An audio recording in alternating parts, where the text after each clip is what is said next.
not so great. So when you go to ask questions, ask them loudly and I'll be able to respond to you.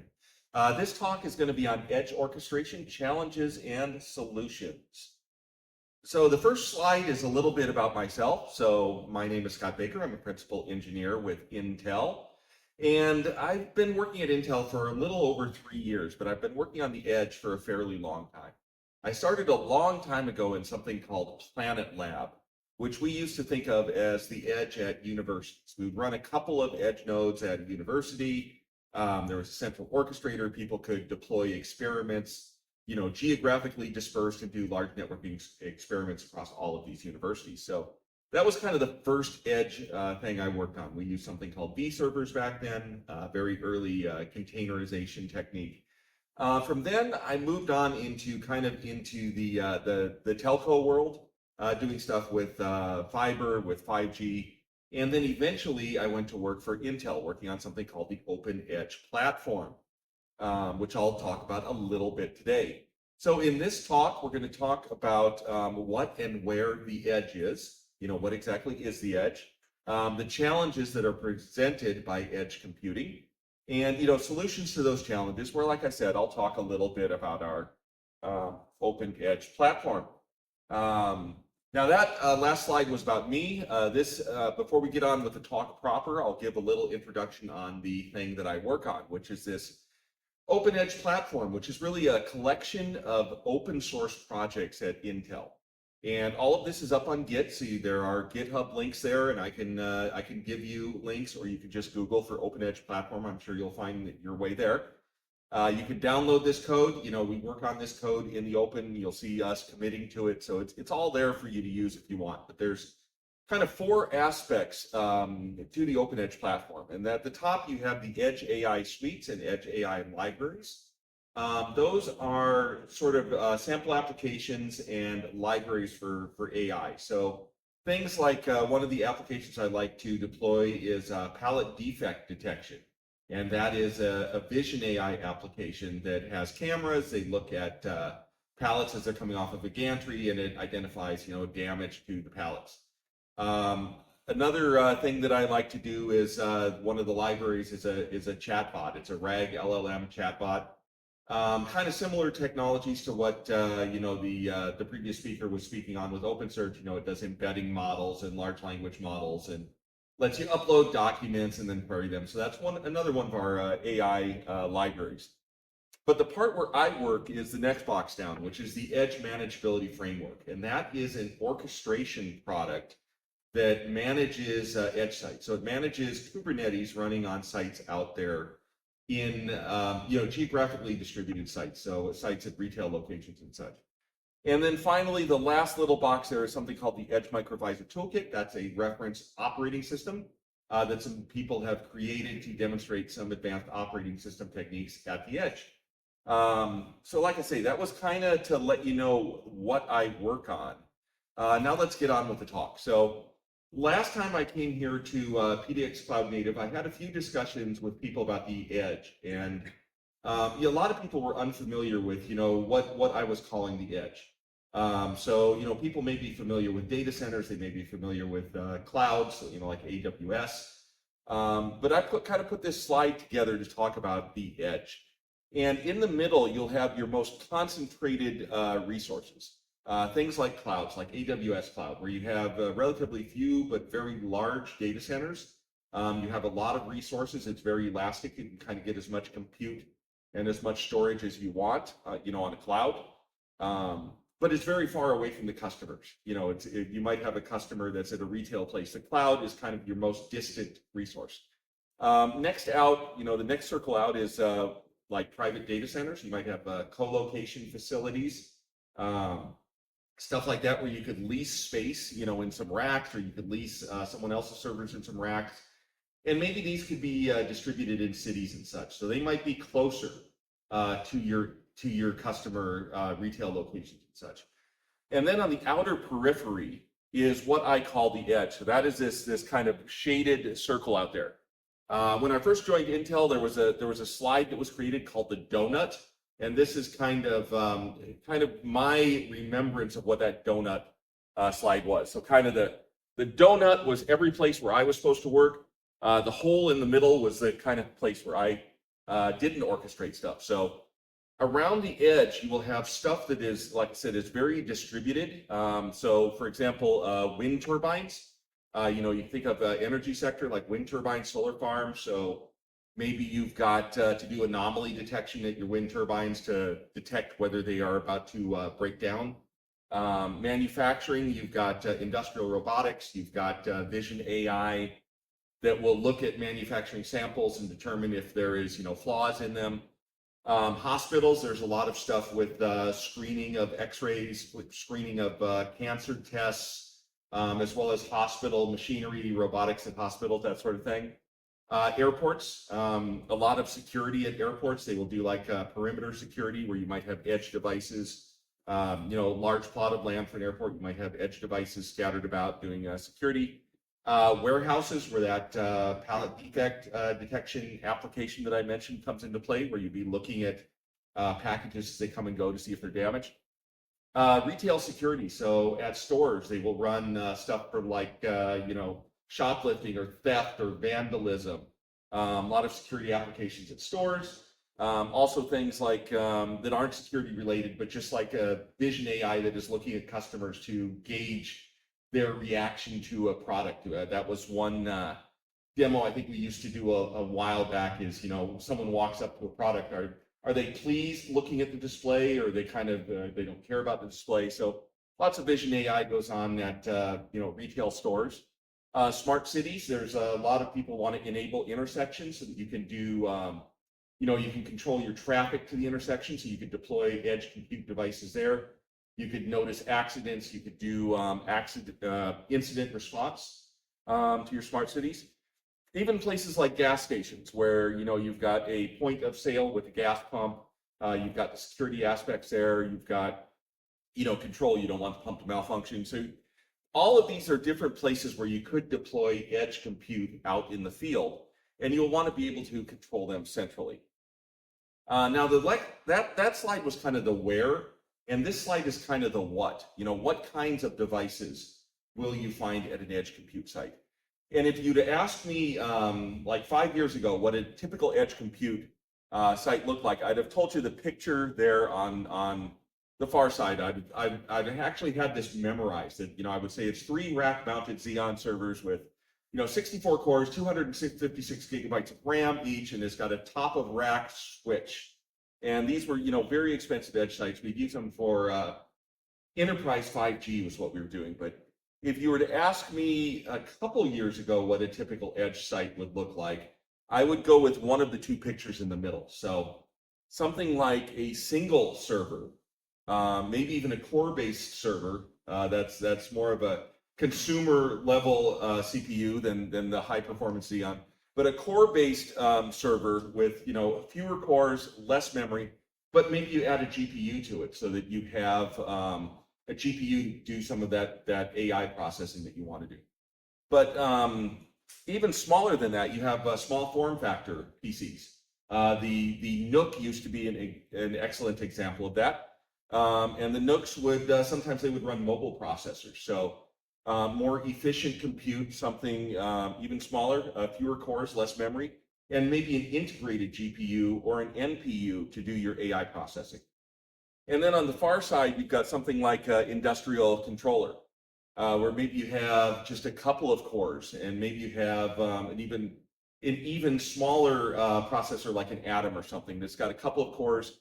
This thing doesn't even have a fan on it. Sometimes they mount these to DIN rails. You might have them mounted directly to your industrial machinery, like your CNC machine or something like that.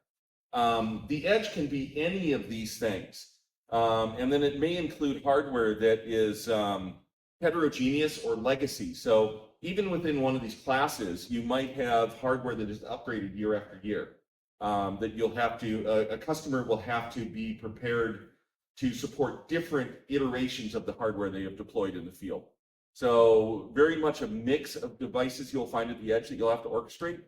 And out of all of these, we will run Kubernetes on them.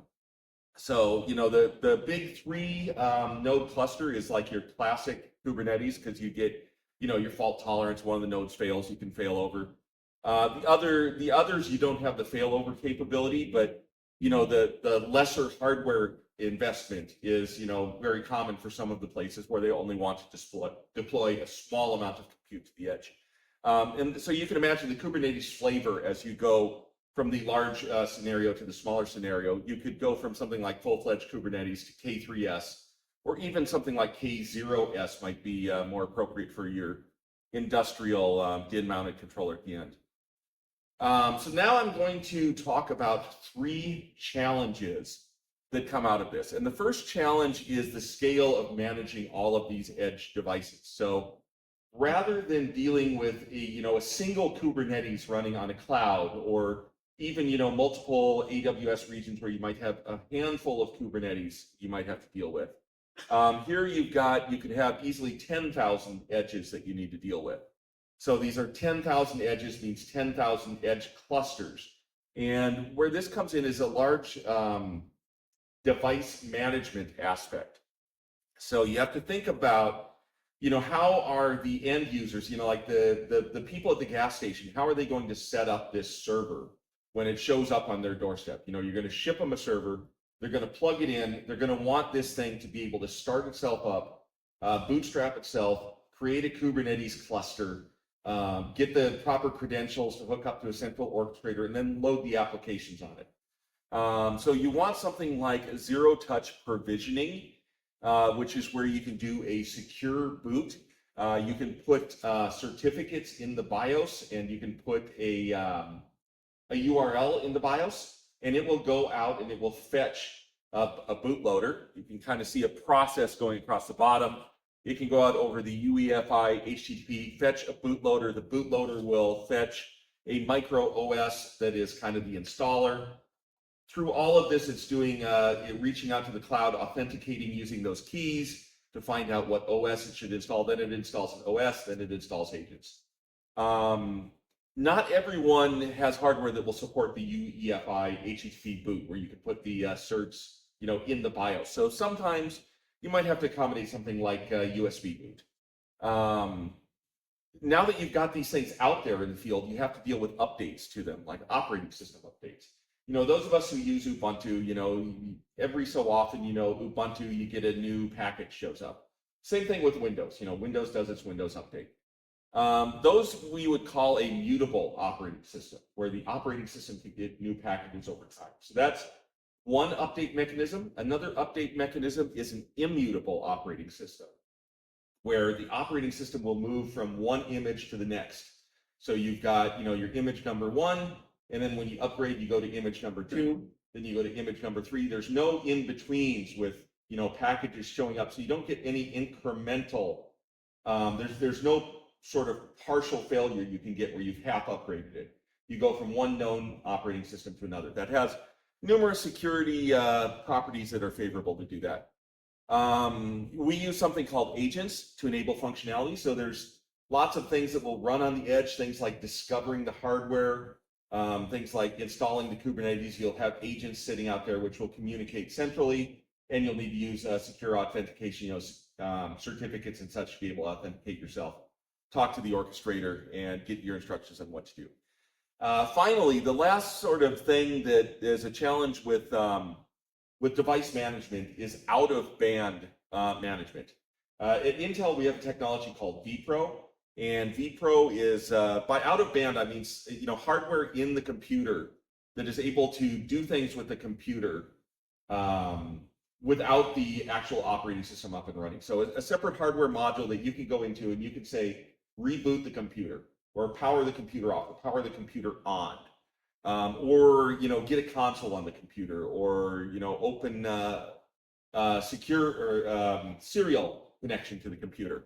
Out-of-band management is becoming one of those more in-demand technologies, just because as you've moved away from the enterprise class devices to some of these smaller devices, you still want to have your out-of-band management so that you can repower them, rather than have to send a technician to an edge site.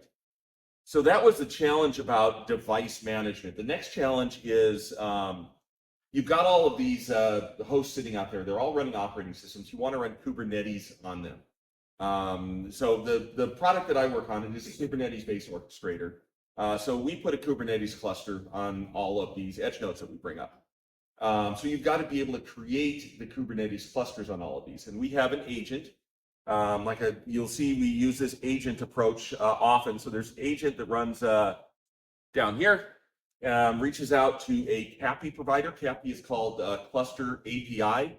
It's the current technology that's being advocated for having a declarative means of instantiating clusters. So we've got our own CAPI provider with our own API, some controllers inside of it. And this agent will reach out, ask, what cluster would you like me to bring up? And then we'll send it something called a cluster template.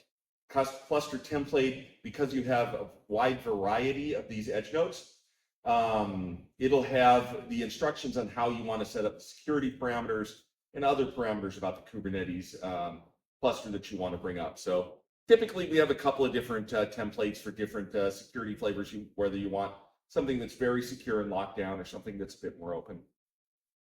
Finally, you've got all of these Kubernetes clusters sitting out there on these 10,000 edge sites, and you need to be able to reach out and talk to them. So for example, you might want to download a kubeconfig file and run some kubectl commands against one of them, just to see what's going on it. Maybe it's malfunctioning, or maybe you need to install some Helm charts or something. So we've got over here a secure tunnel that allows you to go in through the orchestrator securely into the edge site and do your Kubernetes commands. Now, the reason why that's a little bit tricky is because oftentimes these edge sites will be behind NATs and firewalls and other impediments to network connectivity, where you can't just, sit at your computer in your office and reach out to the computer at the gas station and just, go into it with kubectl and do something. Because the gas station, is designed with a firewall to prevent people from, getting in and exploiting their hardware. So you need to design your orchestrator with a secure means to be able to go in and do that. That's all secure, authenticated, with all of the access controls at the central orchestrator to that tunnel, so that you can go in and do those sort of operations you might want to do. I think that's everything I want to cover on clusters. The next challenge is applications. So we've got the hosts brought up, we've got the clusters installed, and now you need to install application workloads. I am a big fan of Helm charts. I've been using Helm for many years, pretty much since Helm came out. I know some people, they like to just instantiate the Kubernetes resources themselves, kubectl apply, that sort of thing. I'm a big fan of Helm charts. And the orchestrator that I work on, is no surprise. It's also something that uses Helm. So there's a couple of different kinds of Helm charts that you might want to apply. The way I sorted out in my mind, there's two different things. I mean, one of them is an extension, which is sort of like an add-on to the cluster. So for example, you might have hardware at the cluster like a GPU, and you need to install an extension that will allow you to make those GPU resources available to the application pods that you will bring up. Sometimes you can even do fractional sharing if you want to bring up multiple applications and you want them to share fractions of the GPU. So GPU extension is one example of an extension. There's also SRIOV for enhanced network performance, load balancers, observability tools, like Grafana Stack, OpenTelemetry, that sort of thing.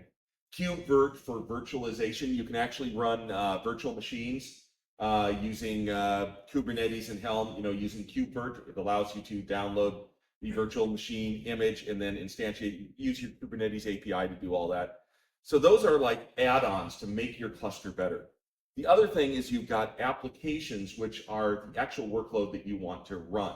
So like that pallet defect detect application that's sitting there looking at pallets coming off the truck to look for defects in them, that is an application.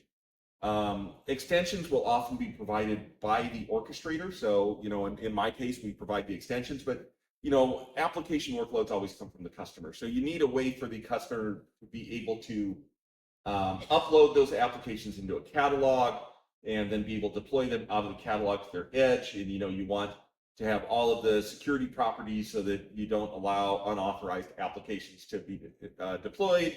You want them to go to the right places. We ended up leveraging a technology called Rancher Fleet, which maybe some people are familiar with. It uses a GitOps-based approach, where you would put your instructions in Git, and Git would say, you know, I want this particular Helm chart, you know, deployed to this class of cluster, and you know, there's a fleet agent down there in orange down there, a fleet agent which runs at the edge, reaches out to the fleet application on the orchestrator, gets the instructions, and installs the things. We took and we wrapped that. We didn't want the GitOps interface to be the interface that people would use, so we put our own controller on top of that, and we abstracted out the GitOps interface into something that is more of a user-friendly UI so that non-technical people can easily deploy applications. So that's one of the things that we did. There's other alternatives to deploying applications in Fleet, but it is one that was convenient for us because it was designed to scale, and it fits that sort of metadata approach that I mentioned, where you can label your edges with their purpose, you can label their workloads with the purpose, and it'll automatically match workloads to edges. As new edges come and go, they will get the new workloads. You don't have to sit there and deploy each gas station individually. Now we also, at the application level, there's also a need for troubleshooting.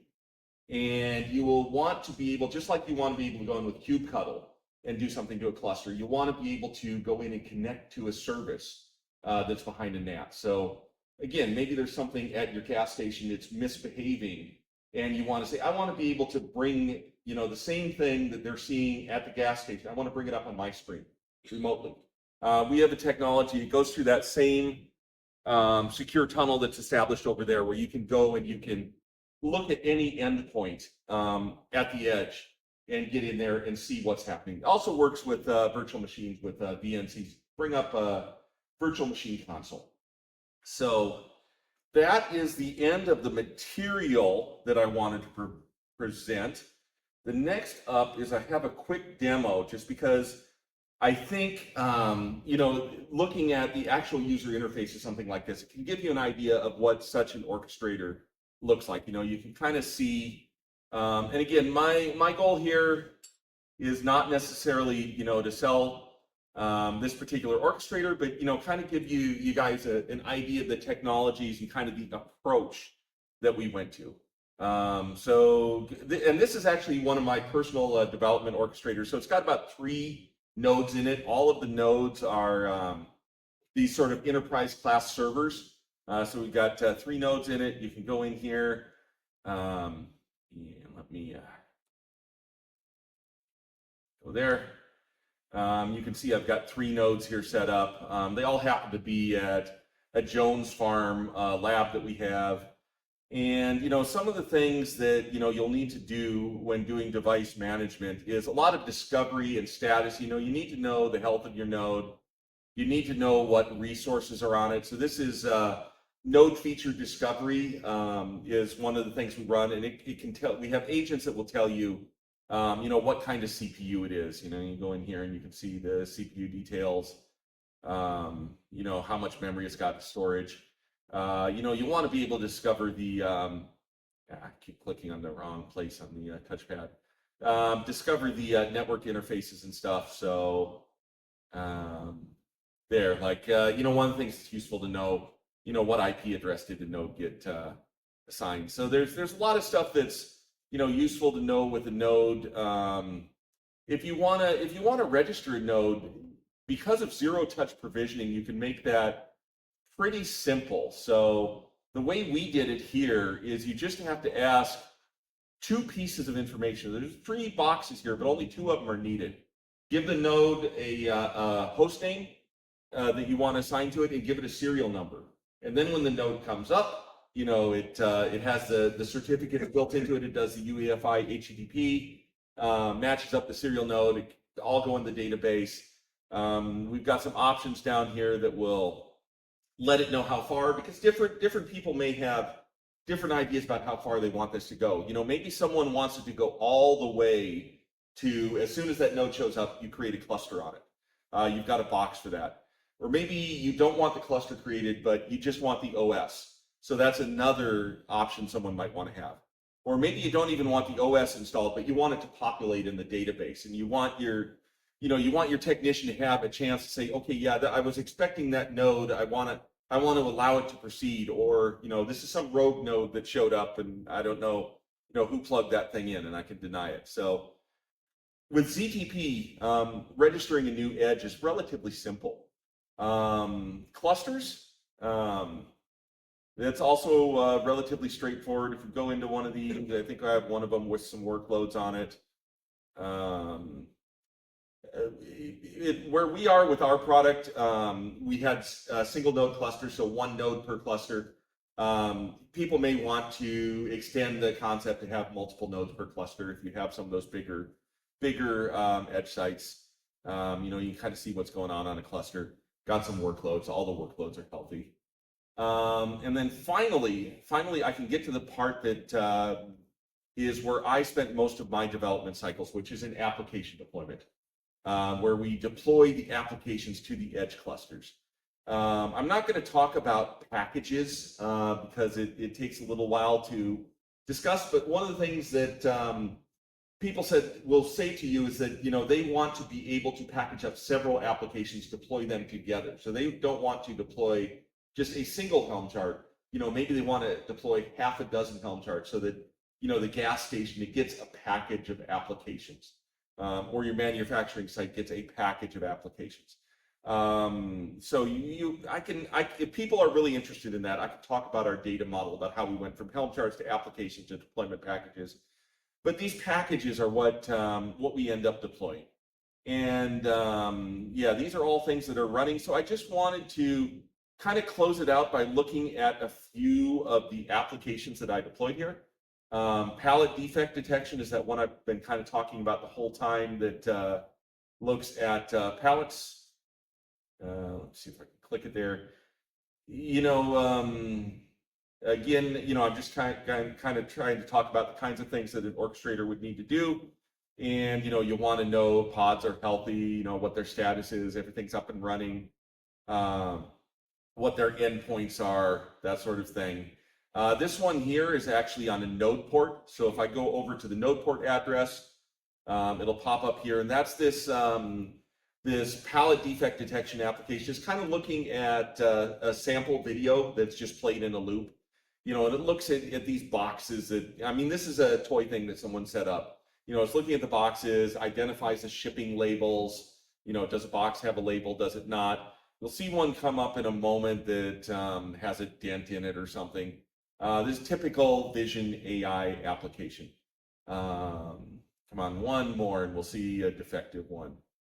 Well, maybe not. Maybe it takes a while to get to the defect, but I know there were a few in here that had defects in them. Oh, that was the end of it. One did go by that. Oh, one did go by. I missed it. So one did have. That's good. Second to last. Yeah, it's always a fun demo because people like the AI. The other thing is we've got RAG LLM. So this is the last thing I'll show here. This RAG LLM. Here I can talk about that secure gateway that we have that lets you talk to it, because these are all deployed at an edge site. But if we go down here and we look at the endpoints, one of them I have instrumented so it goes through that secure tunnel. And I don't have to go to a node port or something. This can even be behind a NAT. I just click it the right way. We'll click in here. We can see that this is a RAG LLM chatbot. You can upload documents to it. You can ask it questions. So what is generative AI used for? Very happy to be able to type with my left hand. And it's running, again, running this out at the edge site. So this is one of those Xeon servers, and it's generating response. So that's about it. That's what I came here to show today, and I thank you all for giving me the time to present this. And if there are any questions, you can ask now, or we can chat later. When you were talking earlier, you mentioned how Actually, I wrote notes because my brain will escape me as soon as I try to talk. So you mentioned that you had something like GitOps going on and that you obfuscated it because you didn't want non-technical people Yeah. to deploy. And I'm curious about that because why would non-technical people need to deploy something? And why would you not toss like an IT person into the mix? Yeah. So it was, when we designed this, we started with a particular customer, and this is how they wanted to interact with it. I haven't really gone through the application deployment workflow, but we kind of separated this into two personas. The highly technical person would be the one who uploaded the applications to the catalog. So there's actually a lot of fancy stuff in the deployment package where you can pre-bundle a configuration and you can have a template that will ask questions when you go to deploy, say, like you need to fill in this and this. And then we had a less technical persona that would come in and deploy an application. So our vision when we did this was with multi-tenancy, where you might have, the highly technical people are running a tenant that might have multiple projects, and you might have, even the guy at the gas station, goes in and is instructed to do something in the UI, and he may not be, or he or she may not be as technical as the person who knows how to type up something and check it into Git. Oftentimes, I kind of see that as a barrier. If someone understands that the command, to do a Git commit and how to create, a YAML file or whatnot, or a JSON file that goes into that, they are a more technical person than the persona we had in mind that would be deploying these applications. Just in case, if it gets so bad that the person doesn't know, if they're either not interested in deploying it, or for whatever reason they can't, you expose an API or something so that someone can just I know what to do with Git. I don't need to Yeah. mess around. So we don't expose the Git interface. That's all hidden, but we do have an API. So we have a CLI, and so there's a REST API that sort of sits above all of the backend services. The REST API feeds this GUI that you're seeing here, and it feeds the CLI. I personally am a CLI person because I don't like to point and click constantly to get anything done. I like to just, have a command, cut and paste it, and it gets it done. So a lot of people will use the CLI, and we're even starting to branch now where I think we have more people interested in the CLI than the GUI, and we're able to move much faster with CLI development than GUI development. It takes a whole team of specialized people to do the GUI development, the user experience stuff, where it's even someone like me can go in and hack out a CLI in a couple of hours. So definitely there are personas that like to go in and do it, at an efficient technical level. You also mentioned just a massive amount of RAM at one point, 256 gigabytes of RAM. Yeah. Is that the biggest amount of RAM you have? Do you have anything with a terabyte of RAM? I don't know how big we go. Well, I do know because I did do a demo on a machine once that had a terabyte. We were doing an LLM. We were doing one of the higher parameter llama models. I forget what, like llama 70. This is going back several years, and I think someone made me go out and get a machine that had a fantastic number of cores and a terabyte of RAM on it. So yeah, we have done that. I would say more often we see use cases with lower amounts of RAM. And my product manager is actually in the audience, so he can talk about all of the he talks to a lot of the customers and has done some of the surveys. So he can also talk to where we see the trend going with smaller systems or larger systems. In my experience, people are moving towards smaller edges. Because they want the energy efficiency, they want the cost efficiency of a smaller system. That feels like the trend. But obviously, if you need to run some kind of LLM where you need a terabyte of RAM, then you need that. Okay. So all this is very familiar from just data center provisioning Mhm. and deployment. Why is it differentiated for Edge when it's so similar? So the biggest differentiator for the Edge is the device management. So that is actually where, from the perspective of why we work on this, most of what we do is to facilitate the device management, where you have an inventory that could be in the tens of thousands of devices. You need to do the remote provisioning workflows. You need to do all of the security stuff where you have to secure all of these many edges. You have to do observability where you've got 10,000 edges and you have to figure out which ones are broken. The upgrades of how you upgrade all of these edges. So it's really, I think, the biggest differentiator between data center and edge is just the quantity of the edge sites. The second biggest differentiator, I would say, is disconnected operation. If an edge becomes disconnected from the orchestrator, the edge needs to keep working. It can't shut down. There are some customers that have come to us and said, look, the edge is going to be disconnected 90% of the time. That's just the way we run, or 99% of the time. We want to set it up once, and then we don't want, the edge site talking to the orchestrator, until something needs to change on it. So disconnected operation and scale, those are the two that come to my mind that are different. I know there's another over here, back there. Yeah, kind of thinking in terms of just IoT in general and trying to follow what you're saying. Like say like an assembly line, you have like a robotic arms, maybe you've got a control panel or control Yeah. panel. Are you saying like for this kind of stuff, including and it's becomes a single node cluster or then joining cluster? Yeah, so the way we do it, everything is a single node cluster. So I should say that's the way we do it today. Certainly, there are people who might like to have multi-node clusters, or there are people who might like to have, many robotic arms connected to one large server versus, a single robotic arm to a single server.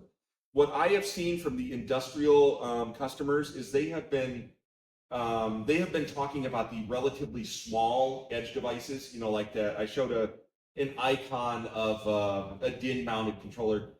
That's what I have heard the industrial customers talking about most of the time, is small devices. Now, there might be a use case where they have small devices and then they want a larger device to serve as a gateway in front of the small devices. So maybe there are some hybrid scenarios in some of the industrial customers, but I feel it's more in the trend of the small devices than having all of the robotic arms hooked to one gigantic server cluster. That's my gut feeling, but you'd have to talk to the industrial people to know for sure. Yeah. Sure. I had worked in a much larger house. Doing like monitoring way back generator systems and that's from country. Is there any sort of technology or anything you guys have done to prevent things from getting bricked? So it doesn't have to go out there and fix it. Yeah. That would be the out-of-band management. Intel's technology for that is called vPRO. You can also look for something called OpenAMP and DMT. But these are all technologies where you can go in and do something to the machine, even though the operating system itself may be bricked. So you could, the most basic thing is power it off, power it on, and reboot it. But there are also scenarios where you could cause it to reinstall, where you could get a serial console or a machine console and be able to fuss with the BIOS settings. So you could, probably go in and change its boot device or something. There's a lot of technologies you can do via the vPRO technology. So that would be, and I feel like that's a growing thing. That's the customer ask is to be able to do those sorts of things to repair brick devices. I was just going to rip on that. Depends on the hardware, like all, but virtual media. Yeah. That would be the real key on that. Yeah, I think that's one of the things you can do with vPRO. You can have, well, I know you can have a virtual serial device. I think you can also have virtual storage devices. So, a virtual USB volume that to Linux looks like a USB stick, but it's something you can go in, out of band. You can change what's on it, and then you can trigger the machine to reboot, and it can boot off of that virtual stick. So there's that's how we've done some of our remote provisioning, I think, is we've used like virtual media. In case we don't have that UEFI HTTP available, you can do it through virtual media. I get a feeling we're running kind of long, but I would go one more if there's one more question. Otherwise, I'm good to call it. All right. I don't know if you're also interested in cybersecurity, but people bringing up bricking is very interesting. From a consumer standpoint, is there any guarantee that you wouldn't brick us in return? So I remember reading very recently about a gentleman who was obviously some form of software engineer capable person who made it so that their smart vacuum was not able to send data about their house map outside of their house, and the company remotely bricked their machine. And then the software engineer responded by taking the hardware out and putting their own in. Is there any situation where you would choose to brick instead of unbrick something? So yeah, we have one of the things that was talked about is, what if a server is compromised and you want to sort of disable it? I forget what we called that. That has a term in the UI. I forget what it's. Deauthorize. Deauthorize. Yeah, you can deauthorize a server, and then we will kill the cluster on it, and we will put it into a state where it can no longer install. So you can take one of these. I mean, consider, for example, what if a server was stolen? I mean, someone breaks in and steals it, and now your IP, because you could have valuable AI application IP on the server. It's now in someone's hands. So you could deauthorize the server. You could prevent it from running. You could kill its cluster. So that sort of capability is there, and that's something we have considered. There's no central place that any of these systems call back to. This is designed to be deployed so the orchestrator would live in your data center, not in ours. So it'd be mostly from a standpoint of, oh shit, they put ransomware on here. What do? Yeah. Okay. Well, thank you everybody for your time. I had a great time presenting this, and it's always nice to come to Cloud Native PDX. The pizzas are wonderful, and the crowd is great. Thank you very much.